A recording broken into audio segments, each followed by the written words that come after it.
पाकिस्तान के बीच मुख्य विवाद चर्चा में क्यों? बीते दिनों अमेरिकी राष्ट्रपति डोनाल्ड ट्रंप ने कश्मीर मुद्दे पर एक विवादास्पद बयान दिया है। राष्ट्रपति ट्रंप के मुताबिक अमेरिका भारत और पाकिस्तान के बीच मौजूद कश्मीर मुद्दे पर मध्यस्थता करने के लिए तैयार है। अमेरिकी राष्ट्रपति ने अपने इस बयान के पीछे तर्क देते हुए कहा है कि जापान के ओसाका में हुई G20 शिखर बैठक के दौरान भारतीय प्रधानमंत्री नरेंद्र मोदी ने कश्मीर मामले को सुलझाने में उनकी मदद मांगी थी। हालांकि ट्रंप के इस बयान का भारत ने तुरंत खंडन किया है। ट्रंप के बयान पर भारत की प्रतिक्रिया। इस मामले पर संसद में बयान देते हुए विदेश मंत्री एस जयशंकर ने कहा है कि मैं सदन को स्पष्ट रूप से आश्वस्त करना चाहूंगा कि प्रधानमंत्री द्वारा अमेरिकी राष्ट्रपति से ऐसा कोई अनुरोध नहीं किया गया है। उन्होंने कहा कि शिमला समझौता और लाहौर घोषणा भारत और पाकिस्तान के बीच सभी मुद्दों को द्विपक्षीय रूप से हल करने का आधार प्रदान करता है। गौरतलब है कि अमेरिकी राष्ट्रपति डोनाल्ड ट्रंप ने ये बातें अमेरिका गए पाकिस्तान के प्रधानमंत्री इमरान खान के दौरे के दौरान कही है। पाकिस्तान का अमेरिका दौरा। बीते दिनों पाकिस्तान के प्रधानमंत्री इमरान खान अमेरिका दौरे पर थे। 3 दिन के अमेरिका दौरे से लौटे इमरान खान अपनी इस यात्रा को बेहद सफल मान रहे हैं। हालांकि आर्थिक तंगी से जूझ रहे पाकिस्तान की अमेरिका ने कोई मदद नहीं की है। पाकिस्तान के इस दौरे के दौरान अमेरिका का पूरा ध्यान अफगानिस्तान में शांति वार्ता को लेकर केंद्रित रहा। अमेरिकी अधिकारियों के मुताबिक पाकिस्तान पहले अफगानिस्तान में शांति बहाली को लेकर जरूरी कदम उठाए, फिर कहीं जाकर पाकिस्तान के साथ व्यापारिक और आर्थिक सहयोग बढ़ाने की दिशा में काम किया जा सकेगा। भारत पाकिस्तान के बीच मुख्य विवाद। 1. भारत पाकिस्तान कश्मीर मुद्दा। 24 अक्टूबर 1947 को कबालियों के जम्मू कश्मीर पर आक्रमण के बाद से ही कश्मीर मुद्दा भारत पाकिस्तान के बीच बना हुआ है। इस हमले के बाद जम्मू कश्मीर के महाराजा हरि सिंह ने जम्मू कश्मीर को भारत में विलय कराने का फैसला किया, जिसके बाद भारत और पाकिस्तान के बीच आमने सामने से युद्ध शुरू हो गया। भारत इस मुद्दे को लेकर संयुक्त राष्ट्र गया, जहां संयुक्त राष्ट्र ने दोनों देशों के बीच मध्यस्थता करते हुए युद्ध विराम का ऐलान किया, लेकिन पाकिस्तान के कब्जे वाले जम्मू कश्मीर भूभाग पर भारत को नियंत्रण नहीं मिल सका। इस युद्ध के बाद से ही एक ओर जहां भारत पाकिस्तान अधिकृत को अपना अभिन्न अंग बताते हुए वापस लौटाने की बात कहता है, तो वहीं पाकिस्तान की मंशा ये है कि वो बाकी के कश्मीर पर भी अपना कब्जा कर ले। कश्मीर में चरमपंथी उभार। कश्मीर घाटी में चरमपंथी उभार 1989 से दिख रहा है। कुछ इस्लामिक चरमपंथी गुटों ने कश्मीर को भारत से आजाद करने और पाकिस्तान में शामिल किए जाने के लिए विरोध शुरू किया। उस दौर से शुरू ये विद्रोह आज भी रह रह कर घाटी में देखने को मिलता रहता है। हालांकि ये पूरी दुनिया को मालूम है कि कश्मीर में आजादी की मांग करने वाले इन इस्लामिक चरमपंथी गुटों के पीछे पाकिस्तान का हाथ है, जो उन्हें पैसे और हथियार दोनों मुहैया कराता रहा है। 2. भारत पाकिस्तान सीमा विवाद।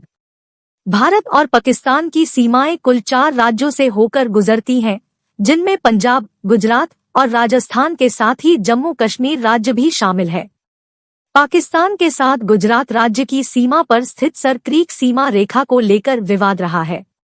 सर क्रीक सीमा रेखा न केवल राष्ट्रीय सुरक्षा का एक बहुत अहम हिस्सा है, बल्कि ये गुजरात राज्य की सुरक्षा के संदर्भ में भी बहुत महत्वपूर्ण है। गौरतलब है कि सर क्रीक सीमा रेखा विवाद कच्छ और सिंध के बीच समुद्री सीमा रेखा की अस्पष्टता के कारण है। आजादी से पहले ये क्षेत्र ब्रिटिश भारत के बॉम्बे प्रेसिडेंसी का भाग था। 1947 में भारत की आजादी के बाद सिंध पाकिस्तान का हिस्सा बन गया, जबकि कच्छ भारत का ही हिस्सा रहा। ये क्षेत्र सामरिक लिहाज से बेहद महत्व है। ये क्षेत्र एशिया के सबसे बड़े मछली पकड़ने वाले क्षेत्रों में से भी एक है, जिसके कारण ये मछुआरों के लिए भी बहुत महत्वपूर्ण है। साथ ही इस क्षेत्र के समुद्र के नीचे तेल और गैस के विशाल भंडार मौजूद होने के कारण भी इस क्षेत्र का अपना अलग महत्व है। 3. भारत पाकिस्तान जल विवाद। पाकिस्तान प्रायोजित आतंकवाद से तंग आकर भारत ने बीते दिनों सिंधु नदी जल समझौते के तहत भारत के हिस्से में आने वाली नदियों का पानी पाकिस्तान को नहीं देने की बात कही है। सिंधु नदी जल समझौते के मुताबिक भारत में पश्चिमी नदियों झेलम, चिनाब, सिंधु के पानी का भी इस्तेमाल किया जा सकता है। भारत इनका करीब 20% अपने इस्तेमाल में ले सकता है। सिंधु नदी जल समझौते के तहत भारत को पश्चिमी नदियों से 36 लाख एकड़ फीट पानी स्टोर करने का अधिकार है। पश्चिमी नदियों के पानी से भारत 7 लाख एकड़ क्षेत्र में लगी फसलों की सिंचाई कर सकता है।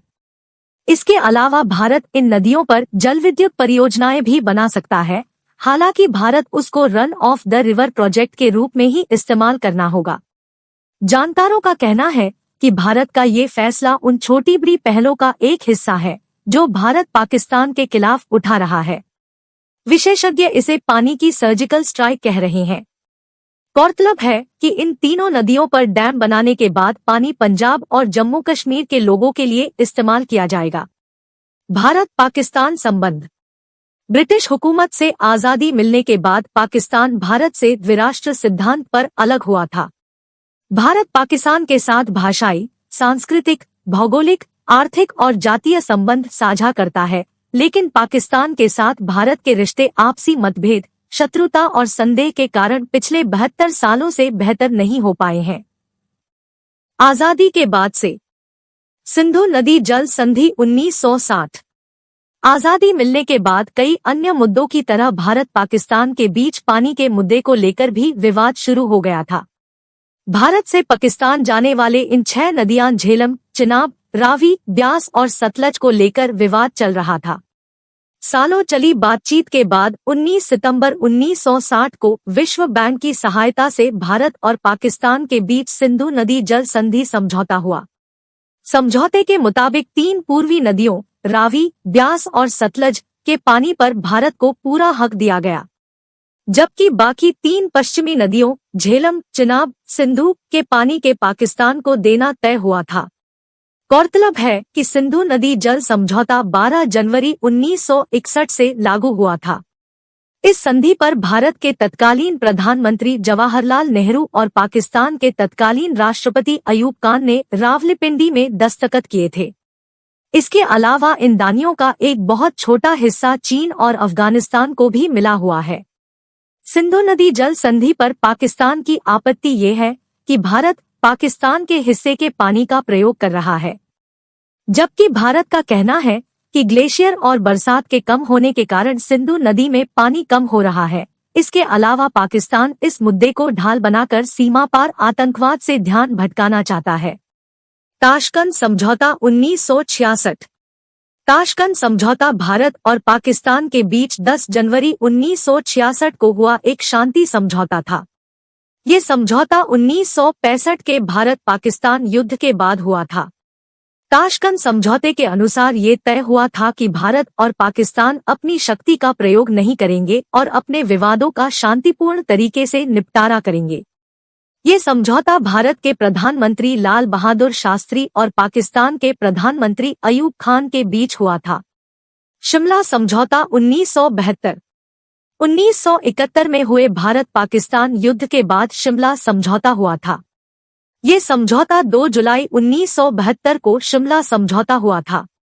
दरअसल 1971 के भारत पाकिस्तान युद्ध के दौरान करीब 90,000 सैनिकों को भारत ने बंदी बनाया था और पाकिस्तान के लंबे भूभाग पर भारत ने कब्जा भी कर लिया था। इस सब के परिणामस्वरूप तत्कालीन भारतीय प्रधानमंत्री इंदिरा गांधी और पाकिस्तान के राष्ट्रपति जुल्फिकार अली भुट्टो के बीच शिमला समझौता हुआ था। शिमला समझौता के मुख्य बातें। शिमला समझौते के मुताबिक दोनों देशों के संबंध संयुक्त राष्ट्र के प्रस्ताव के सिद्धांतों और उद्देश्यों के अनुरूप चलेंगे। दोनों देशों के बीच होने वाले सभी मतभेदों और आपसी विवाद को द्विपक्षीय बातचीत के जरिए हल किया जाएगा। यदि दोनों देशों के बीच कोई मुद्दा लंबित रह जाता है, तो कोई देश उस मुद्दे को लेकर स्थिति में बदलाव करने की एकतरफा कोशिश नहीं करेगा। दोनों देश किसी भी ऐसी गतिविधि में शामिल नहीं होंगे जो शांति और सुरक्षा के लिए खतरा हो। समानता और आपसी लाभ के आधार पर शांतिपूर्ण सहअस्तित्व बनाए रखेंगे। एक दूसरे की राष्ट्रीय एकता, राजनीतिक स्वतंत्रता और क्षेत्रीय अखंडता व संप्रभुता का सम्मान करेंगे। समानता और आपसी लाभ के आधार पर एक दूसरे के मामले में कोई हस्तक्षेप नहीं करेंगे। 25 सालों से दोनों देशों के रिश्तों को प्रभावित करने वाले कारकों को शांतिपूर्ण ढंग से हल किया जाएगा। शिमला समझौते के तहत संचार सीमाएं खोलने, अंतर्राष्ट्रीय उड़ानों को बहाल करने, दोनों देशों के नागरिकों की यात्रा सुविधाओं को बढ़ाने की बात कही गई। आर्थिक और दूसरे सहमति वाले क्षेत्रों में व्यापार और सहयोग को बढ़ावा देना का भी जिक्र किया गया। विज्ञान और संस्कृति के क्षेत्र में सहयोग को बढ़ावा देना। भारत और पाकिस्तान की सेनाओं को अंतर्राष्ट्रीय सीमा पर वापस बुलाने का ऐलान। युद्धबंदी के भारत भी नियंत्रण रेखा का सम्मान करना और नियंत्रण रेखा को बदलने की एकतरफा कोशिश न करने जैसे फैसले शिमला समझौते के तहत हुए थे। हालांकि युद्धबंदियों को भारत द्वारा वापस लौटाने और अपनी जमीन को वापस पाने के बाद पाकिस्तान ने इस समझौते का उल्लंघन करना शुरू कर दिया।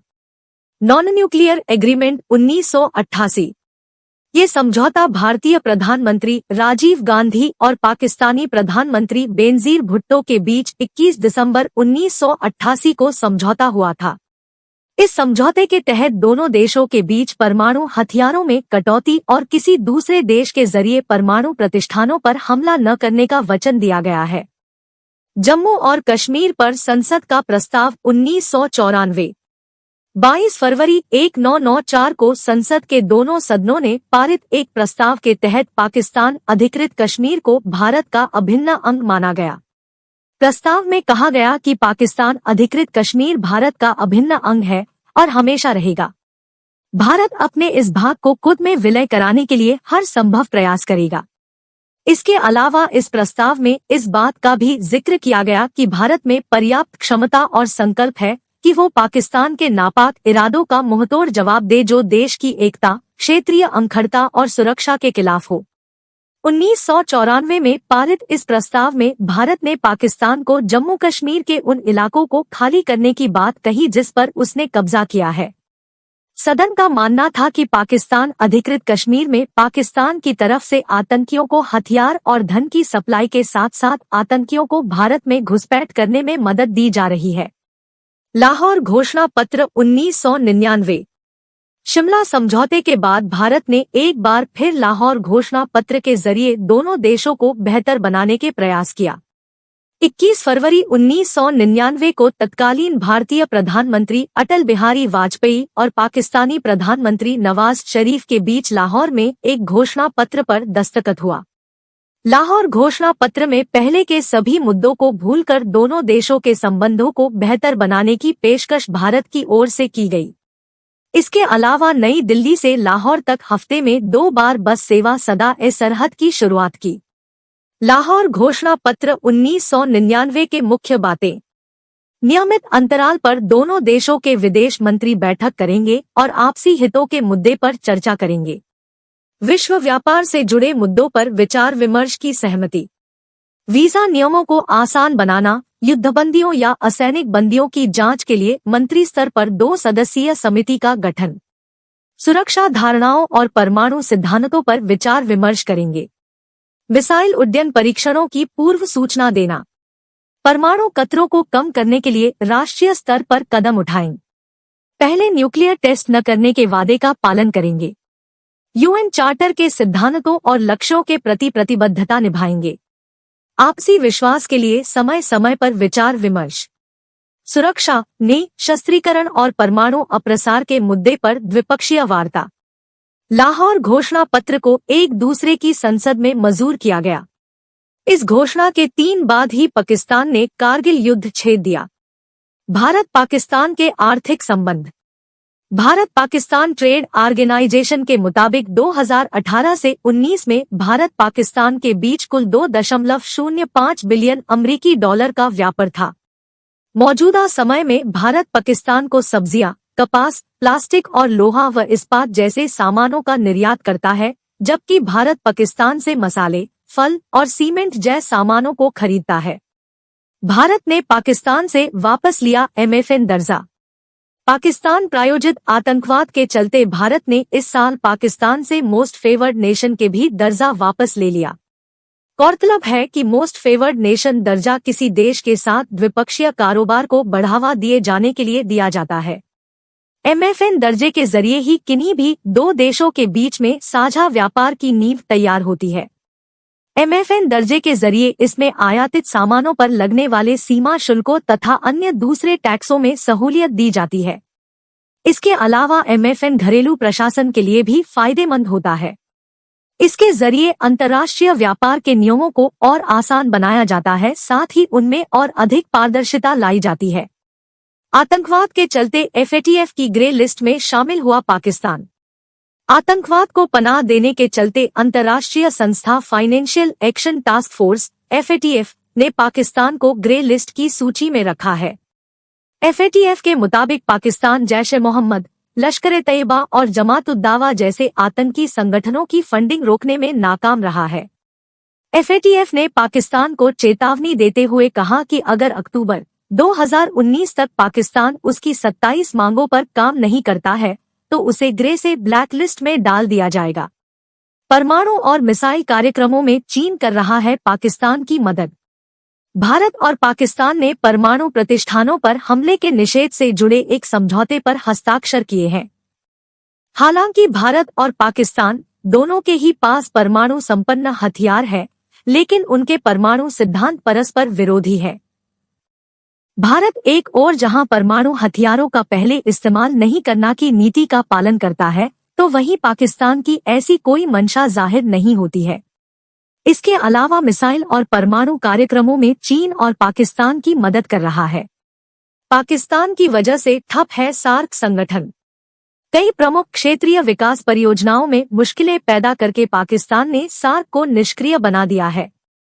पाकिस्तान प्रायोजित आतंकवाद के कारण भारत समेत बांग्लादेश, अफगानिस्तान और नेपाल जैसे देश सार्क शिखर सम्मेलन से पीछे हट गए हैं। सार्क शिखर सम्मेलनों का न होना भी भारत पाकिस्तान के बीच की खाई को और बढ़ा रहा है। पाकिस्तान प्रायोजित आतंकवाद पर कैसे लगे लगाम? दरअसल भारत और पाकिस्तान के बीच 3,323 किलोमीटर लंबी अंतर्राष्ट्रीय सीमा है। जानकारों का कहना है कि सीमा सुरक्षा को और मजबूत और आधुनिक बनाए जाने की जरूरत है। इसके अलावा समयबद्ध तरीके से व्यापक एकीकृत सीमा प्रबंधन प्रणाली को भी तैयार किया जाना जरूरी है।